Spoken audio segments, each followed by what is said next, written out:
The objectives of our topic is determine the understand the antiderivative relation and connection of the antiderivative in our daily life. Help student to solve a problem and then apply it in real life. Good day everyone, my name is Jade Alexis Anveran. You can call me Mr. Veran. Today I will talk about antiderivative.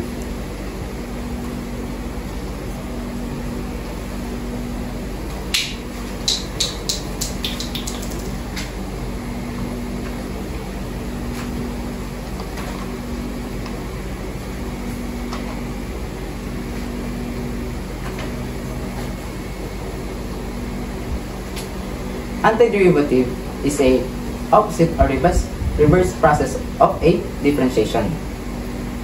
Antiderivative is also known as indefinite integral. The foundation of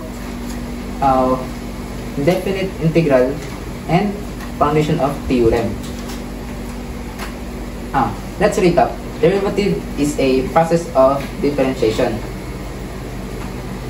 Example of derivative. When we derive a function of x, the outcome is f of prime of x. F prime of x. But in antiderivative, it is the reverse. So from f of prime x will be go to original function. Now, there are two types of antiderivative. The one is indefinite integral and the definite integral.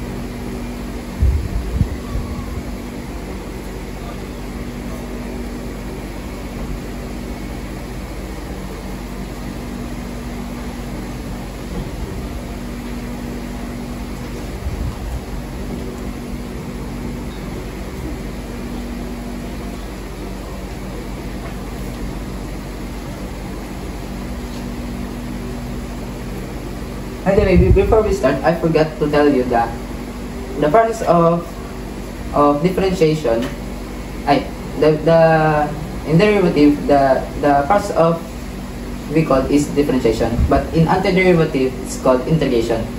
The result of integration is called integral. Now I will explain what is indefinite integral and definite integral. Indefinite integral, when we find the integral of a function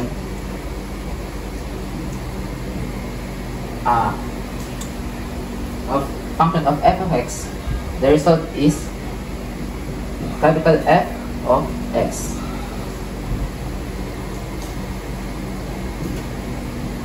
Meaning, in definite integral, it gives a function in terms of x, but it could be any variable like y or z. Now, indefinite integral.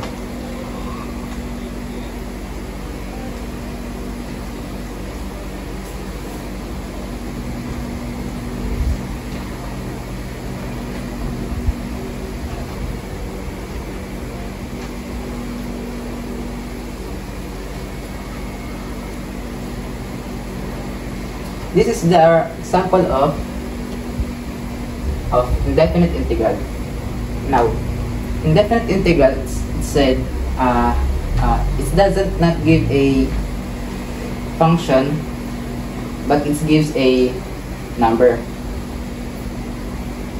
In definite integral, there are upper limit and lower limit. Next.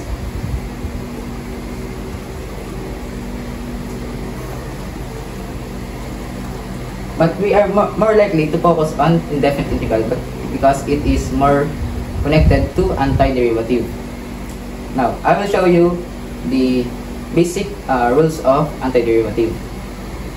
First rule.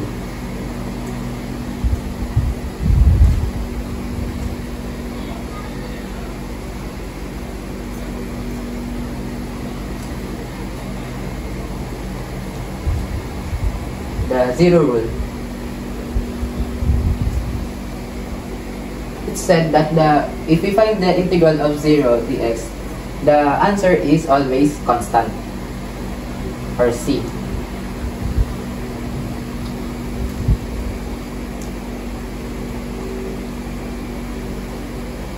Next.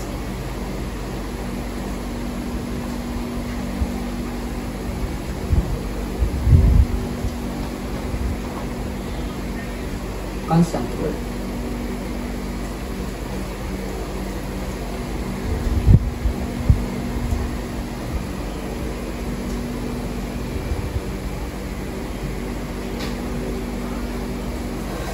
Constant rule. It stated that we find the integral of constant, which is k, as is represent constant, over times the dx is equal to k times the variable plus c. Now, why c? It represents the constant of integration.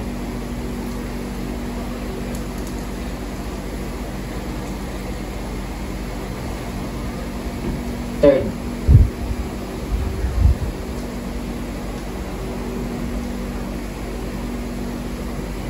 power rule.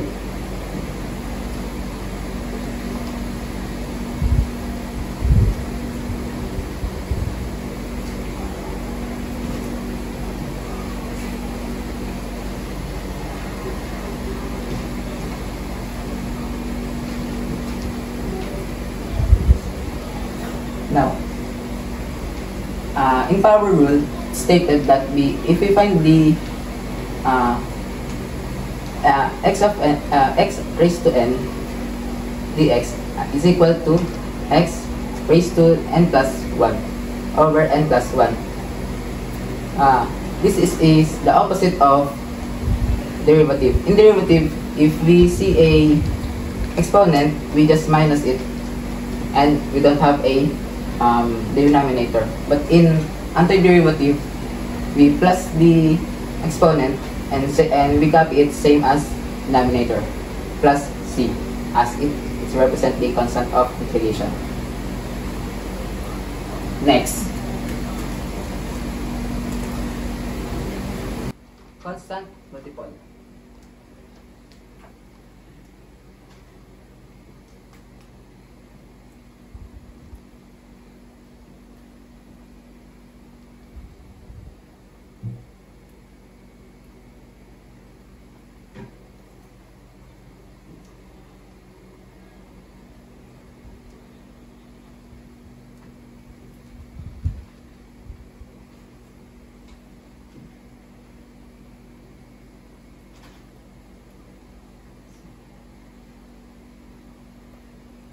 Constant multiple stated that the integral of coefficient of a variable dx is, we just simply ihiwalay natin yung coefficient niya dun sa function, then yung function yung i-antiderivative natin.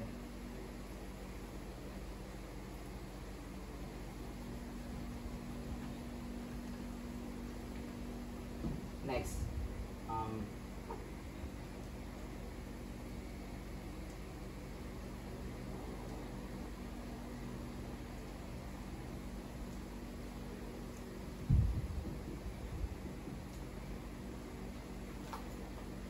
sum and difference rule.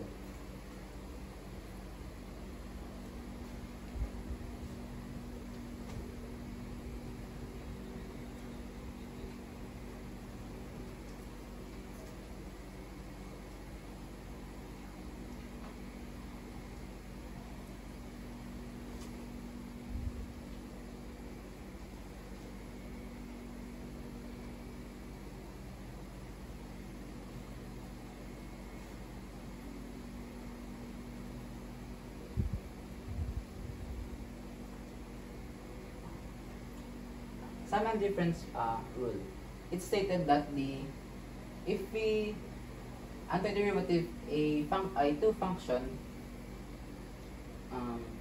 you simply add or subtract them.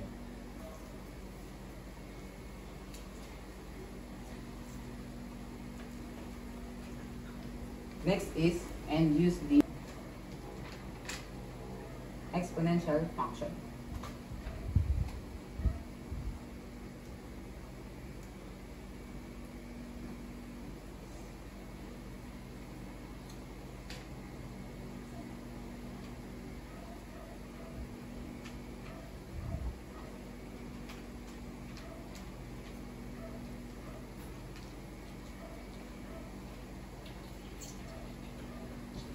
In this stated that if we have a coefficient of e raised to x, we just simply copy it and add c. This determines the growth of a function, meaning it can be bigger or smaller function.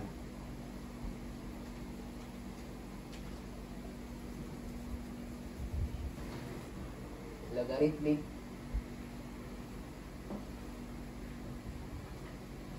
function.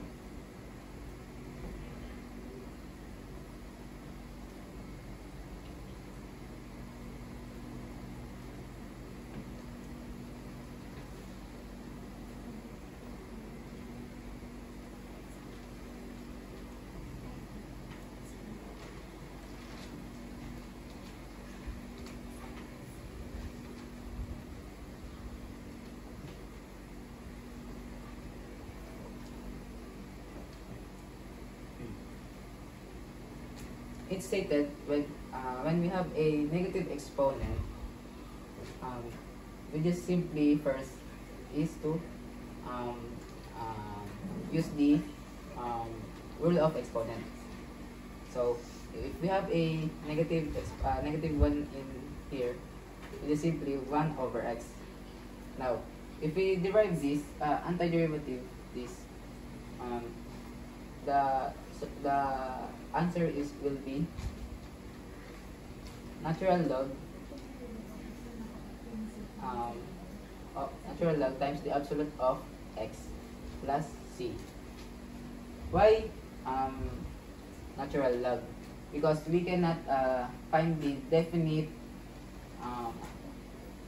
exact number, so we just simply use logarithmic natural logarithmic, and then just simply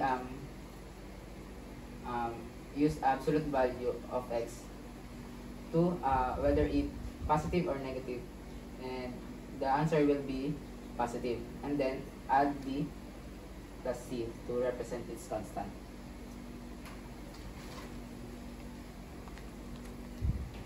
Now, here is the formula for trigonometric function. Let's start from A. If we want to find the integral of sin x dx, the equivalent niyan is a negative cos x plus the constant of integration.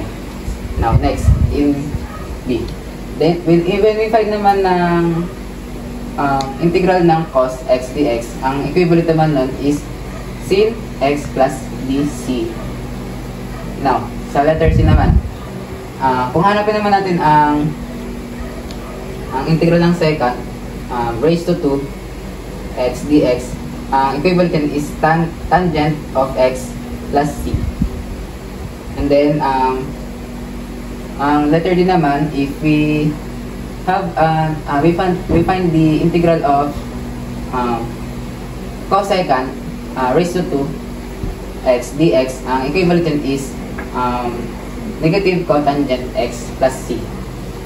And sa integral naman ng secant x tan x and dx, ang equivalent is secant plus c.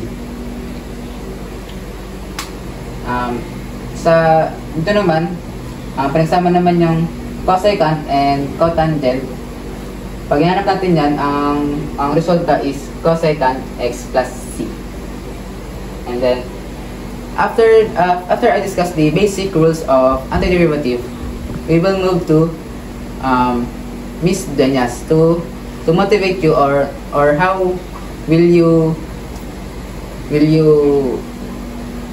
connect the antiderivative in real life, to give more explanation about antiderivative.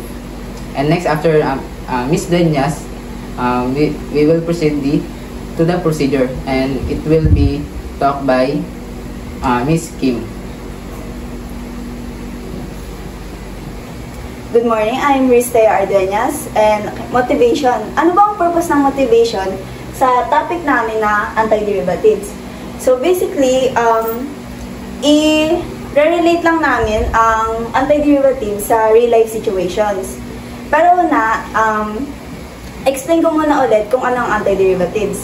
Antiderivatives comes from the need to undo differentiation from derivatives. So, through accumulation. Accumulation, ayun yung accumulate ng something, yung padami ng padami over time basically. Example number 1. Let's say, there's water flowing through a tank. Ayun yung rate natin. Ngayon, let's say gusto natin malaman kung gaano karami ang tubig na nalagay dun sa tank over time. Antiderivatives na yan. Example number 2. Let's say may bottle of water. Uminom tayo doon. Siyempre nabawasan na, 'di ba? Derivatives na 'yon. Ngayon, from dun sa sinabi ko kanina, antiderivatives comes from the need to undo differentiation. Ngayon, kung refill natin yung tubig na 'yon, na-undo na natin yung ginawa natin kaninang uminom kanina dun sa tubig. So, antiderivatives na yun. Ngayon, tatawagin ko po si Miss Kim para magbigay ng examples dun sa mga rules na diniscuss ni Mr. Biray kanina. Good afternoon everyone, my name is Rizan Kim M. Dalpilar. So today, I will give some examples of each basic rules of antiderivative. The first basic rules is already explained by Mr. Biray, and we will proceed to the next basic rules.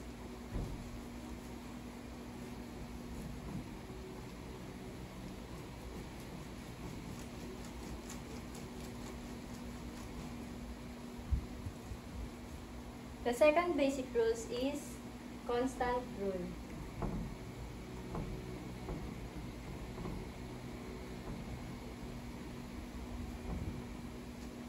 The formula on this rule is integral of k dx is equal to kx plus c. Where is k is the constant,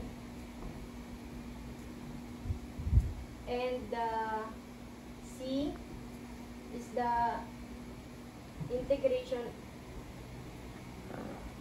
constant of integration,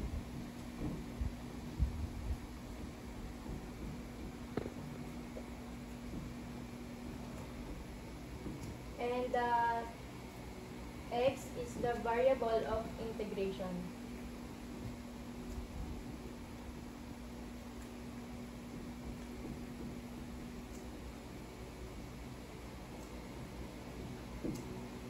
To find the integral of constant, we multiply the constant and the variable, and put this plus c to represent the constant of integration. For example, these are the examples of constant rule.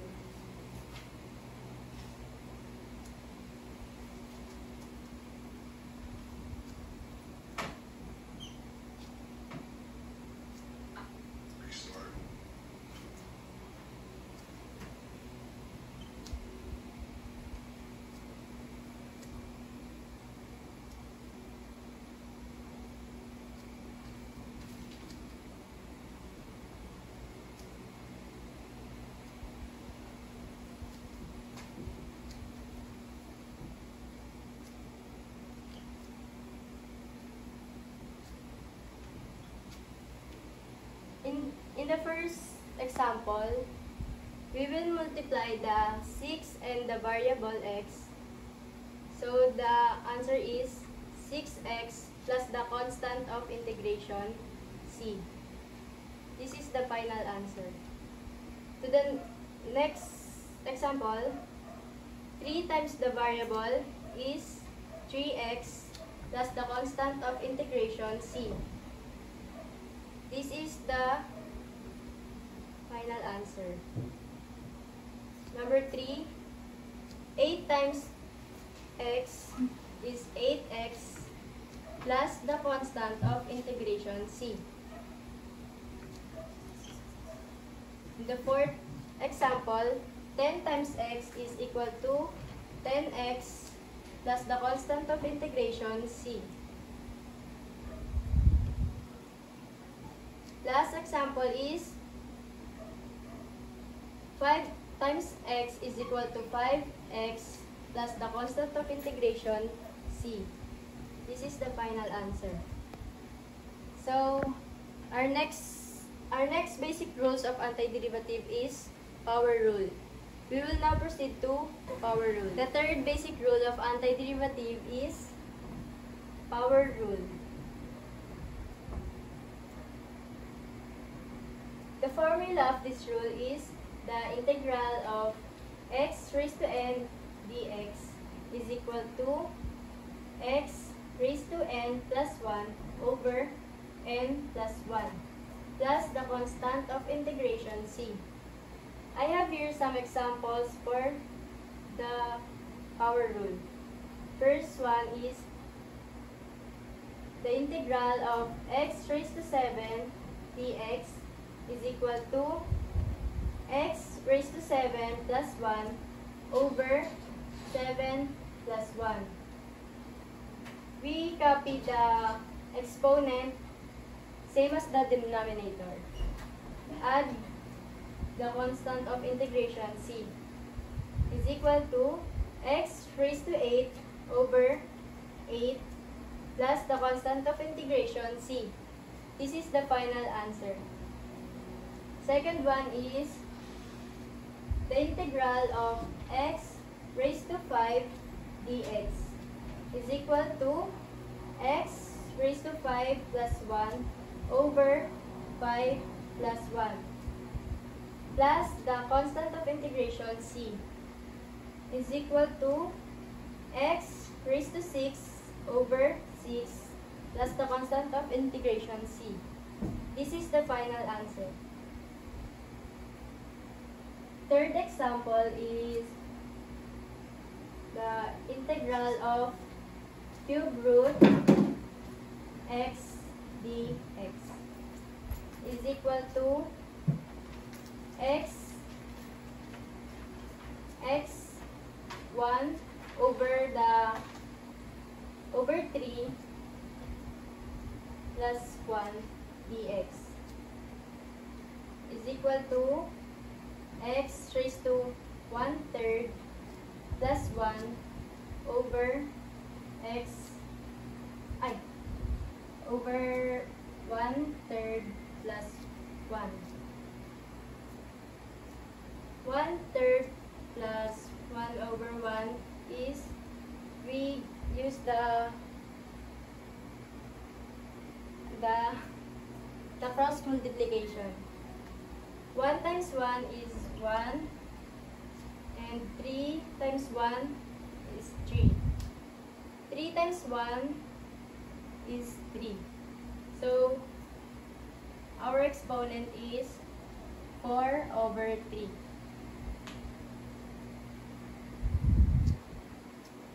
Is equal to x raised to 4/3 over x over 4/3. Then, we're going to reciprocate we're going to get the reciprocal of 4/3 in the denominator.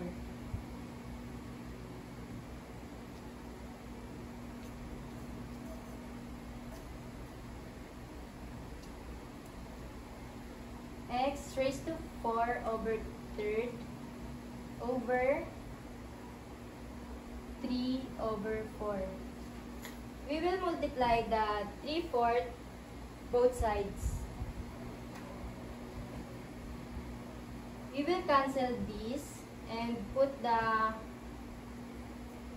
3/4 in the front. Is equal to 3 over 4 x raised to 4 over 3 plus c is equal to 3 over 4. Yung denominator ng exponent ay magiging cube root. And yung numerator is remain as x. X raised to 4 plus c. This is the final answer. So now, let's call Miss Dueñas to explain the rest of the rules.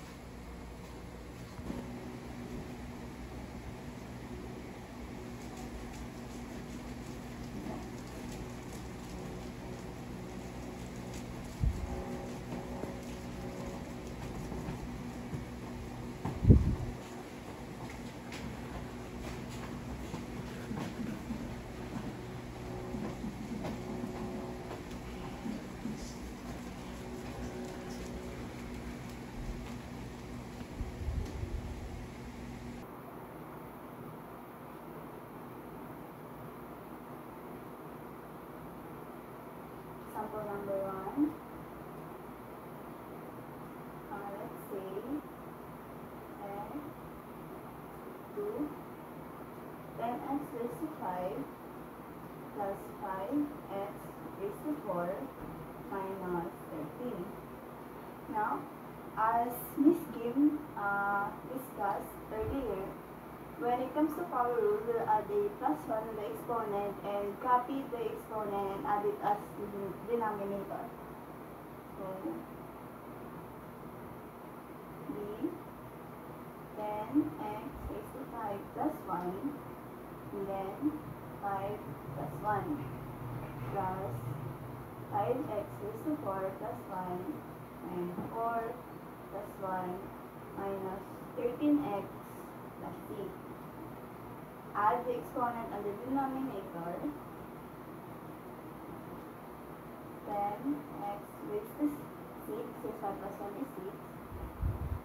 6 plus 5x raised to 4 plus 1 is 5x raised to 5. And 4 plus 1 is 5 minus 13x plus c. So you can see we can cancel this two out. So the final answer would be 10x raised to 6 over 6 plus x raised to 5 minus 13x plus c. Okay.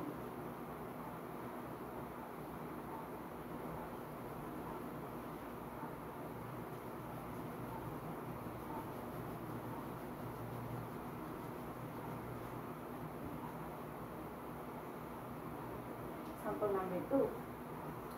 Let's say 9x raised to 3 minus 10. It's an easy one. Okay. Plus 1 and the denominator. 9x raised to 3 plus 1. 3 plus 1 and our constant minus 10x plus c. Add the exponent and the denominator. 9x raised to 4 over 4 minus 10x plus c. If your answer can't be, if you can't use, kung di mo po malalowest term, is, ito na po yung magiging final answer.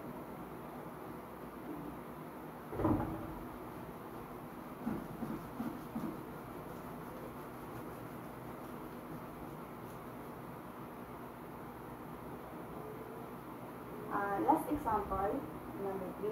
Let's say 12x raised to 5 plus 7x raised to 3 minus 2x raised to 2 plus 3. Okay.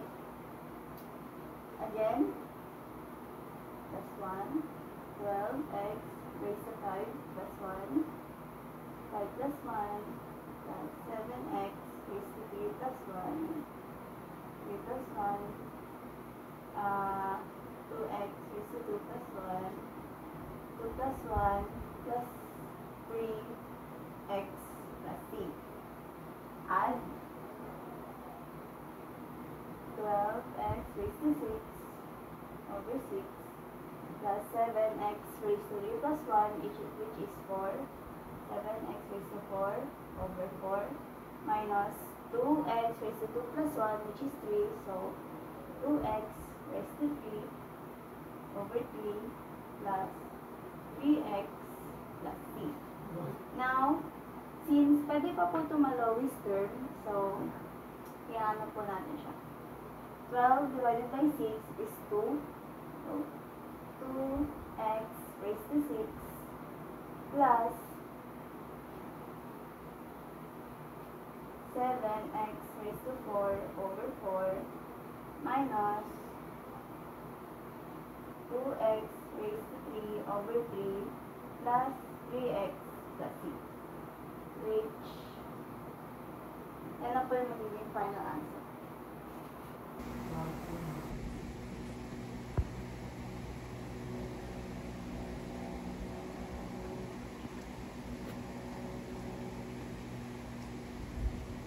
Number 4, constant multiple rule, where is f over x dx equals to f(x), where a is the constant and f of x is a function. For example, number 1.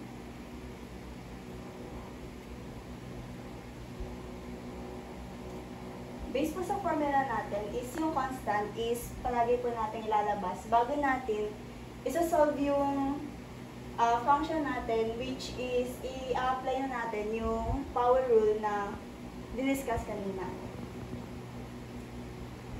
Ilabas. X is to 4 dx. Ngayon, pwede na po natin i-apply yung power rule. Now, let's apply the power rule. 8 and x raised to 4 plus 1 over 4 plus 1 plus c. Now, 8. 4 plus 1 is 5, so yung exponent natin and denominator is magiging 5 na.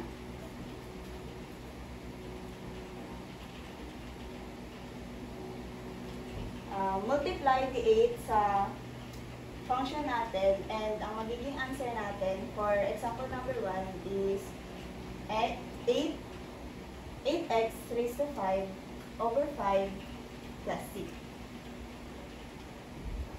Okay. Example number 2.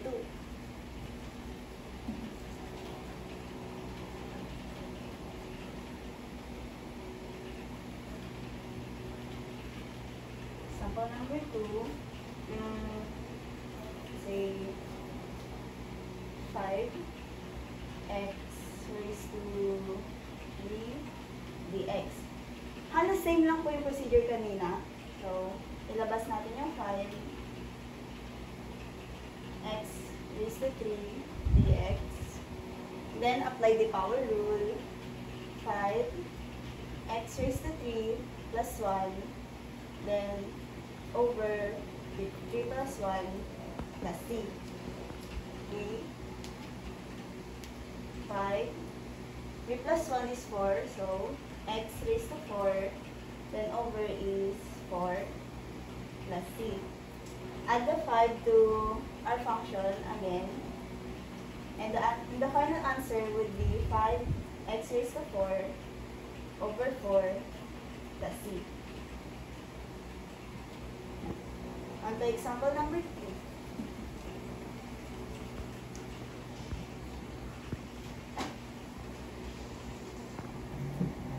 Integral of 4. Ngayon, pag magsasolve, ang radicand is hindi pwede. So, gagawin natin siyang fraction. So, ang magiging ano natin is 4u raised to 1/2 or u. And bakit naging 1/2 yung square root natin? It's because pagka may square root, let's say may x dito, palagi is may invisible to sa labas and invisible one sa loob. So, kung gagawin natin siyang fraction is automatically magiging 1/2 siya. Ngayon, kung let's say 3 yung nasa loob and 4 yung nasa labas, magiging 3/4 naman po siya. So, parang ganun lang yung nangyari dito, kaya siya naging 1/2. And since na-turn na natin siya, pwede na natin ilabas yung constant sa labas, so ma-apply na natin yung power rule. So, 4 integral of u du. Pwede na natin ma-apply yung power rule. So, 4 u 1/2 plus 1 over 1/2 plus 1. Siyempre, marunong naman po sana tayo mag-add ng fractions, pero ganito yan. 1/2 divided. Gagamitin ko po yung butterfly method para ma-solve yung fractions natin. 1 times 1 is 1, 1 times 2 is 2, then 2 times 1 is 2. So, magiging ano po natin is 3 over 2.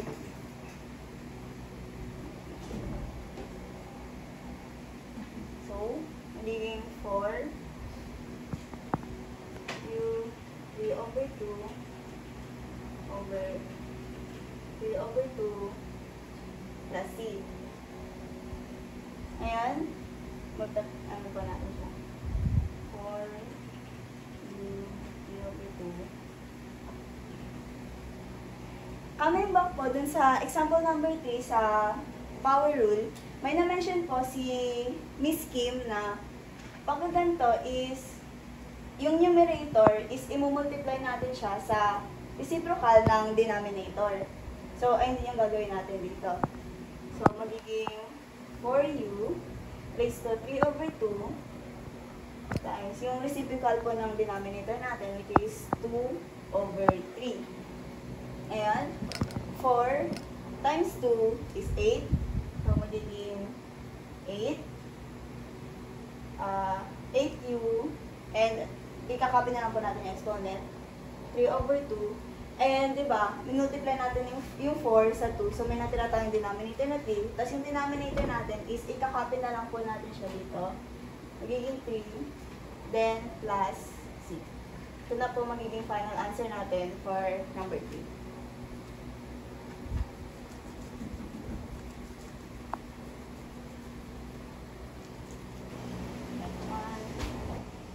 Ngayon, dun, katulad ng sa rule number 4 is ilalabas po natin yung constant. So, 6 x raised to 2 dx plus 4 x dx. Ngayon, pwede na po natin apply yung power rule and isolve naman yun. 6 x2 plus 1 2 plus 1 then ito 4 x 1 plus 1 then 1 plus 1 plus c, which is yung constant natin. Ngayon, i-solve na lang po natin siya. Is x magiging 3 na po siya. So, i-multiply po natin siya dito. Isi-skip ko na po. So, magiging 6x raised to 3. Then, yung denominator natin is 3. Plus 4 multiply 4x raised to 2 over 2 plus c. As you can see, pwede po natin siya i-lowest term. So, i-lowest term po natin siya. 6 divided by 3 is 2x raised to 3. And 4 divided by 2 is 2x raised to 2 plus c. So, ito po yung magiging final answer natin sa example 1. Example 2. Balik po kanina dun sa example 4. Sinabi ko po na pagka may radicand, automatically is 1/2 na po yung equal nun. Dahil may invisible 1 sa loob, then invisible 2 sa labas. Pero dito, nakita po natin na may 3 sa loob. So, ang magiging ano po nun is, diba, may 3 dito sa loob, and may invisible 2 sa labas. So, magiging 3 over 2 po siya kung gagawin nating fraction. Okay. So, gawin na natin. Lalabas ko po muna itong 4d squared dx minus 9. Then, yung ginawa ko po kanina, yung 3 over 2. So, magiging 3, I'm not right. T raised to 3 over 2. Then, correction lang po, hindi po to dx. Since, iba po yung ano natin dito. So, magiging dt. Then, dt po dito. Ngayon, katulad po dito is, i-apply na po natin yung power rule as normal. So, 4 t2 plus 1, then kapit ko sa denominator 2 plus 1 minus 9 t 3 over 2 plus 1 3 half plus 1 plus c. Ngayon, bago ko po muna ito, is-solve po muna natin ito sa fractions, which is 3 over 2 times 1 over 1. So, gagawin ko po ulit yung butterfly effect. Butterfly technique. 3 times 1 is 3, and 2 times 1 is 2. Then, 2 times 1 is 2. So, equals po siya sa 5 over 2. So, ito po yung magiging exponent na po natin dito sa second function. So, solve ko po muna ito. 4. I-skip ko na kami dito. Since t raised to 3 na po siya, and i-multiply, i-ano ko na po siya. Again, 4t raised to 3 over 3. Ngayon, dito naman po is 9. T, yung kanina po is 5 over 2. So, magiging 5 over 2. The denominator din natin is 5 over 2 plus c. Ngayon, kanina po sa rule number 4 is pag may ganito, yung reciprocal po ng denominator natin is i-multiply natin sa numerator. So, ilagay natin 9t raised to 5 over 2, reciprocal of 5 over 2, and 9 times 5, which is 45. So, magiging 45t. Copy po natin yung exponent, 5 over 2. Then, yung denominator is, ikakopy na lang po natin, which is 2. So, ang magiging final answer po natin dito is 4t raised to 3 over 3 minus, break ko po muna ito sa 9t raised to 5 over 2 raised to 5 over 2 Ay, hindi pa po. Since 45, since nasolve po natin kanina. 45 over 2 plus C. The answer will be this. Now, the next rule, number 6, is the exponential function rule. Number 6. Rule number 6. Exponential functions.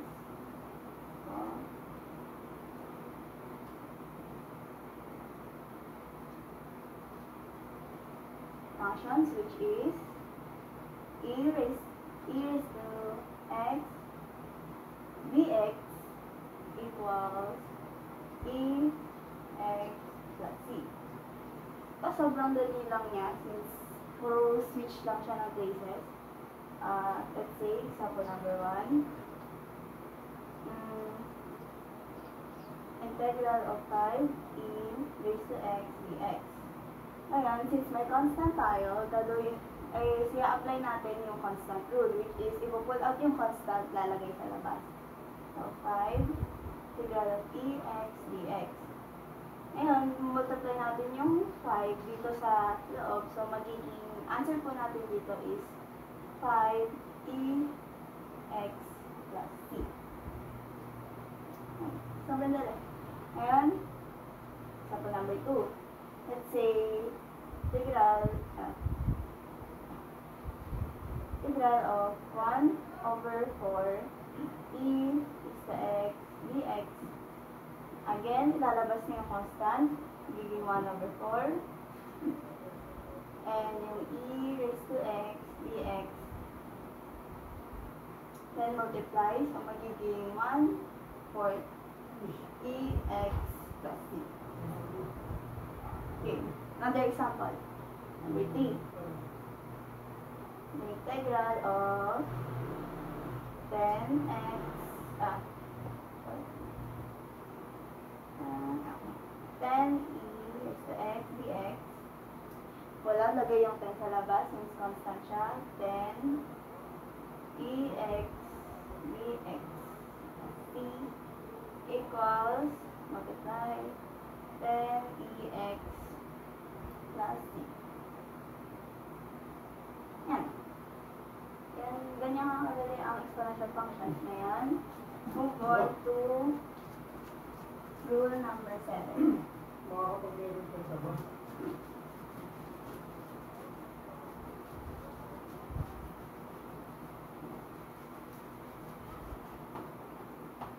Rule number 7, which is logarithmic functions, which is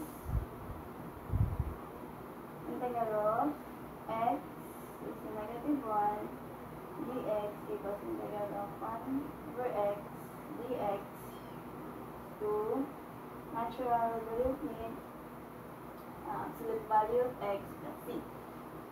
Sobrang dali lang din po neto since halos same lang siya din sa previous rule. So, let's say, for example, okay, example number 1, integral of 6 dx. Okay. And is, teka.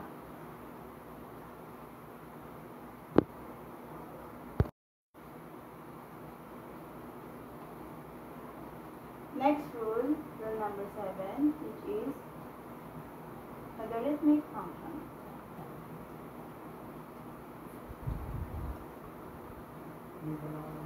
Now, ang formula sa logarithmic functions is integral of x raised to negative 1 dx equals to 1 over x dx equals to natural logarithmic absolute value of x plus c.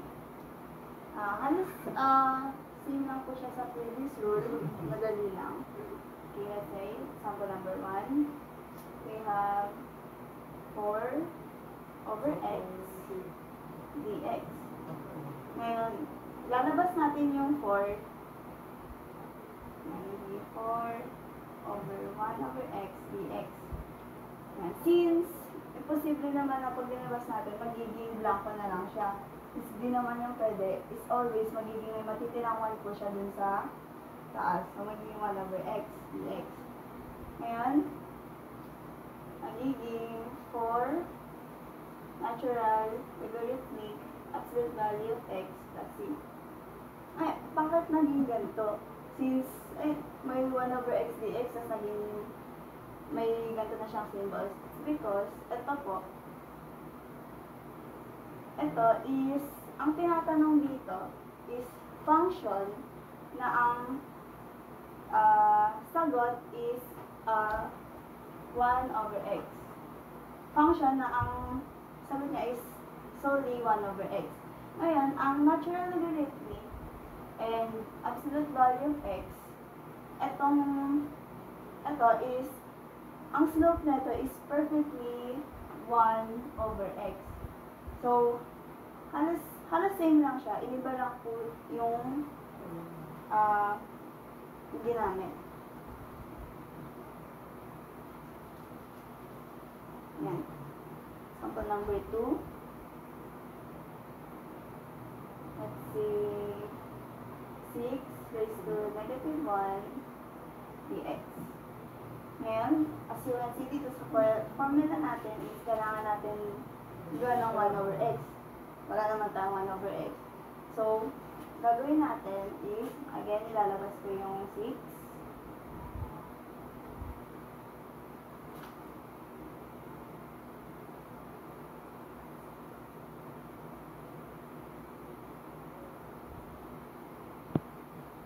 Oops, sorry, mali. 6x raised to, ulit na. Sample number 2, which is 6x raised to negative 1 dx.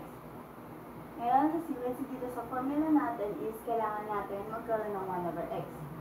Pero pag yun, since may constant tayo, ilabas muna natin siya. Magiging 6 integral of, ngayon, itong x raised to negative 1, as mayroon po sa rule of exponents na itong basta ito po always magiging equal siya sa 1 over x. Ay, bakit?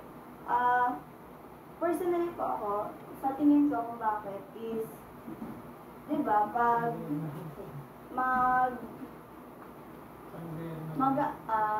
mag-multiply tayo ng exponents, let's say x raised to 5 times x raised to 4. Pag ganito, always magiging addition siya. Plus, magiging x raised to 9 na siya. Ngayon, pag division naman, say, x raised to 3 divided by x raised to 4 divided by 2. Ayun, magiging, magiging subtraction. So, magiging 2x raised to 2 yung sagot natin, kung ganyan. Ngayon, bakit yung x raised to negative 1 naging 1 over x kung bawal naman magkakaroon ng negative exponent? Because, tingnan natin, tingnan mo. X, 0, ang x raised to 0 is equals niyan is 1. So, raised to 0, okay, divided by x raised to 1. Yan. Eh, sinabi ko kanina, kung ganyan, magiging subtraction siya. Ano natin? Magiging x over negative 1 yan. Eh, kung i-ano natin siya as factor, let's say, x raised to 0 over x negative 1. Tignan natin, tignan mo. X raised to 0 is 1, and x raised to 1 is x lang. So, Ganyan, kaya kung bakit ang x raised to negative 1 equals to 1 over x. Kaya, kung hinabas na natin itong 6, at magiging ito yung katulad sa formula natin, magiging 1 over x dx na siya. Ganyan. Yan. Ngayon, solve na natin siya normally. Yan. Magiging 6. Natural arithmetic. Absolute value of x plus c. C. Sa pang, last example. Example lang. C.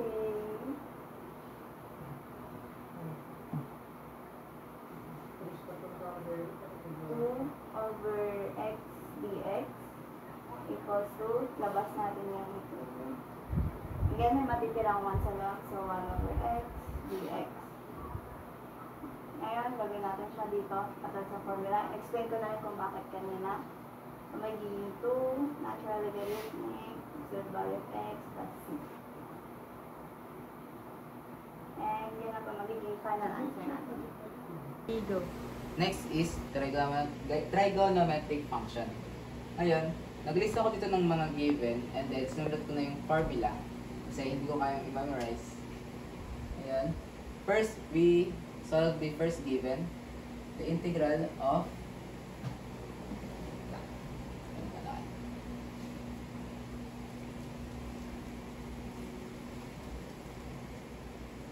the integral of 8 cosine x plus 3 sine x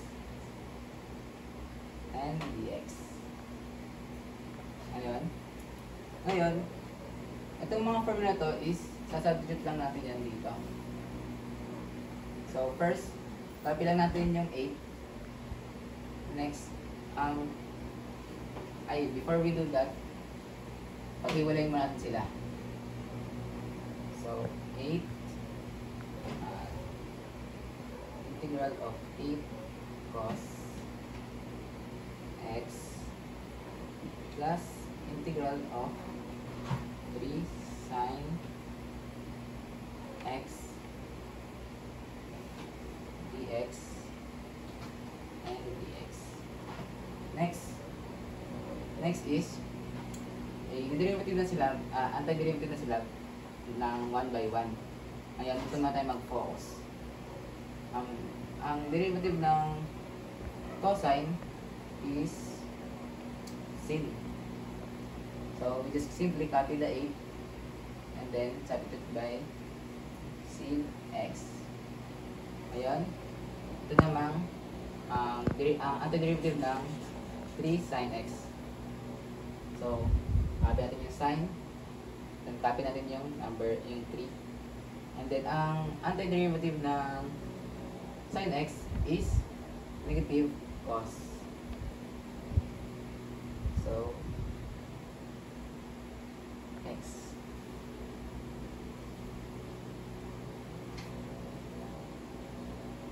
And plus c.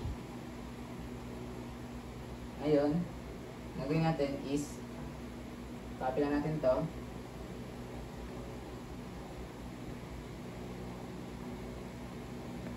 Plus the derivative, ang gagawin natin dito naman next is itatrace natin tong negative cosine sa 3. So it will be 3 negative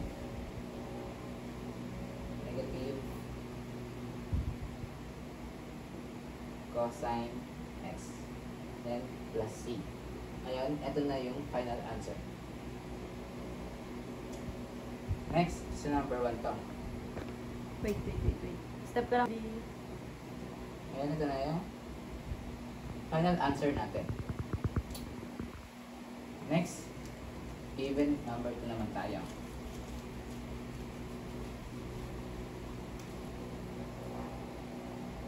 The integral of 4 secant squared x minus secant x tan x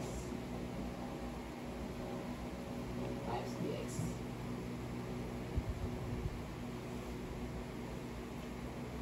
Ayan, katulad na ginawa rin kanina, sinabishoot natin yung mga antiderivative niya dito.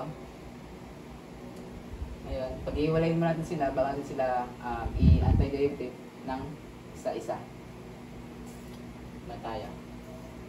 Integral of 4 second squared x minus, natin, integral of second x tan x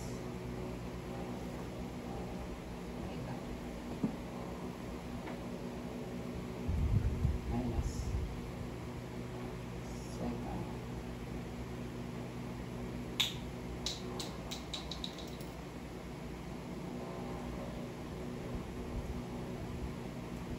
hindi na siya derivative. Next, natin i-antiderivative natin sila ng isa-isa. Dito tayo sa una. Copy natin yung 4. Ang antiderivative ng second squared is tan x. Copy natin tan x. Ngayon, ang second tan x naman, ang antiderivative niya is ito, minus second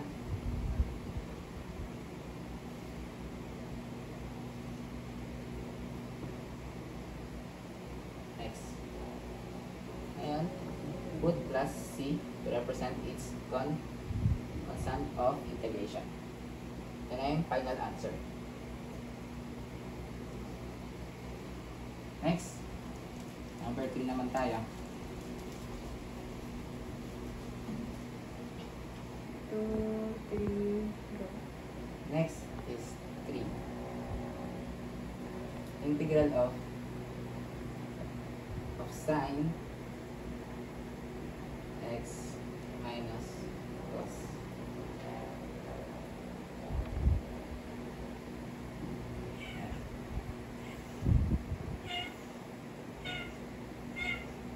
Ngayon, hati-hatiin man sila para ma-antiderivative sila ng pi sa isa. So, integral of sine x dx minus sine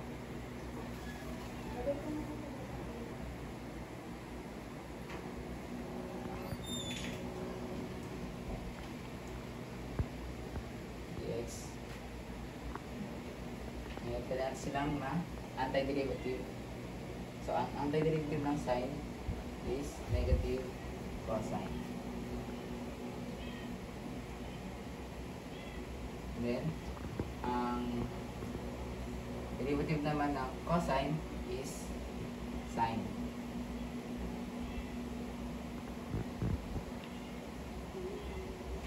Then, add c. Ito na yung solution natin sa integral of sine x minus cosine x times dx. Ito na yung sagot natin. Yun lang. Next, I will talk about the definite integral. Definite integral is as a formula like this.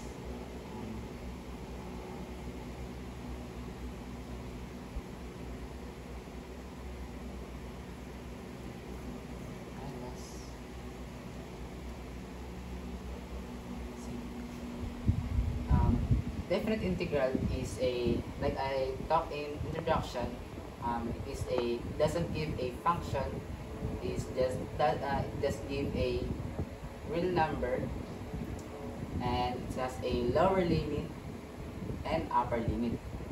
Now, if we have a function of, if we have a function, simply antiderivative is and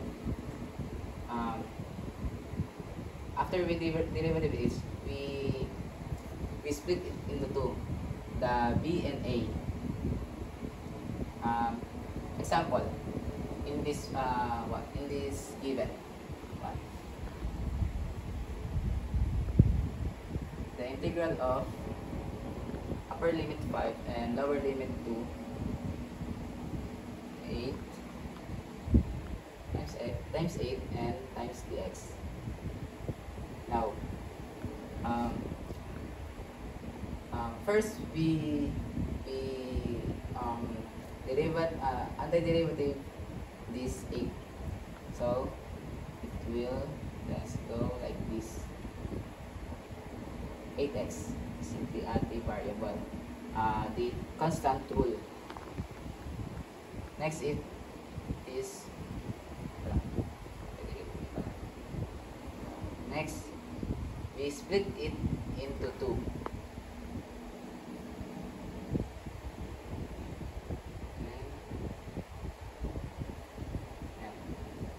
Ngayon, after natin ma-split, itong 5 ililipat natin dito, and then 2 lilipat natin dito, just like the formula.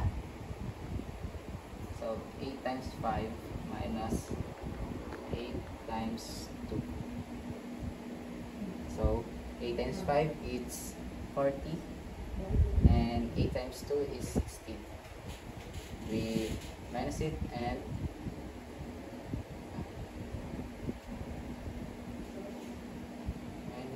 then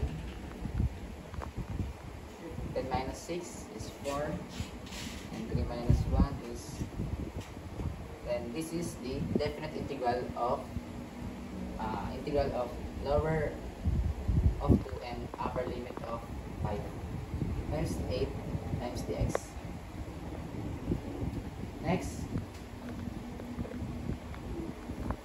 is even number 2.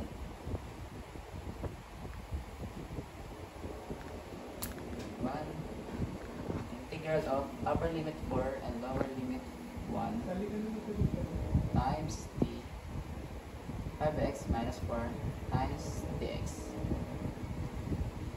And then is antiderivative muna natin ito. So magiging use the power rule in this. So 1 plus 1 same as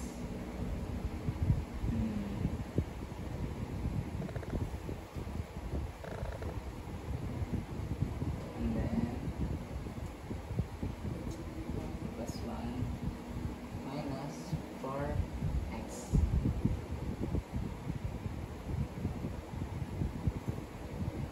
Ngayon, ating natin siya sa dalawa. Ito nandito sa formula. So, select to, and then 5x times minus 4x, and then same dito, copy natin to.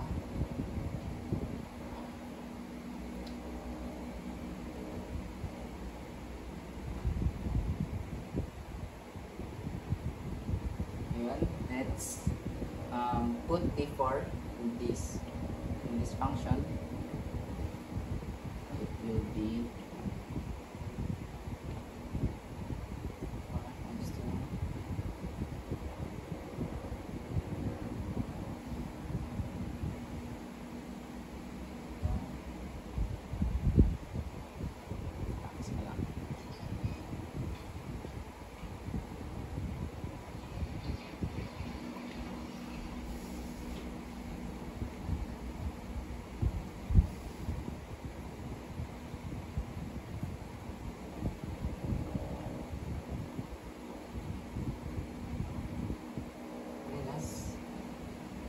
ito naman lalagyan natin is yung sa 1.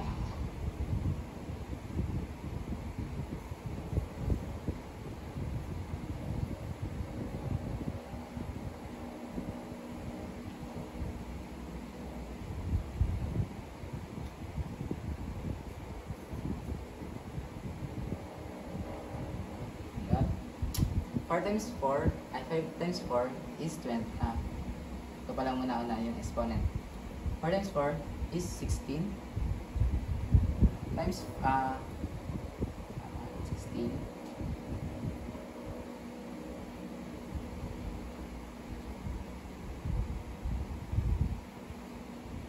then Then dito din, 4 times 4 is 16 then. Minus. 1 times 1 is 1.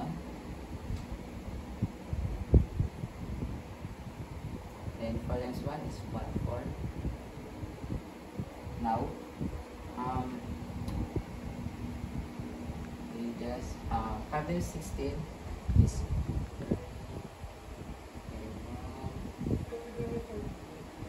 1 times 5 is 5. And then plus 8 plus 3 is 80 by 2 minus 16.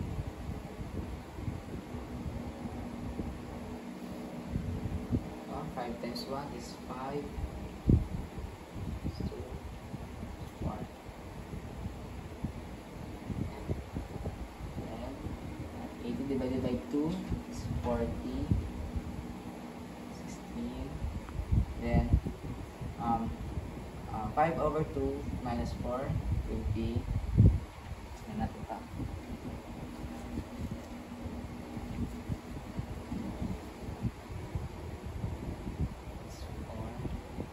Simply use the butterfly. 5 times 1 5 times 1 is 5. 2 times 4 is 8 minus 8. Then 2 times 2 is 2 times 1 is 2. Then 5 minus 4 5 minus 8 is negative 3 over 2. So put this negative 3 over 2.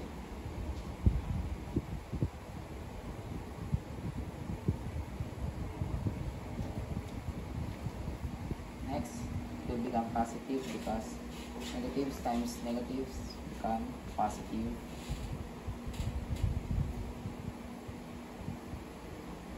Next, for that we just first minus this 40 to 60. So and 10 minus 6 is 4. 3 minus 1 is 24 plus 3. Now we just solve for this 24.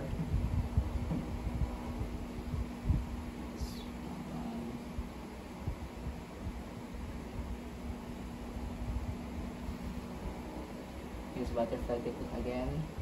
24 times 2 is 48. And 1 times 3 is 3. Tama. Then 1 times 2 is 2. 48 plus 3 is 51. And the final answer is 51 over 2. Now, this is the example of definite integral. This is the end of our discussion. I hope you learned something from this antiderivative discussion.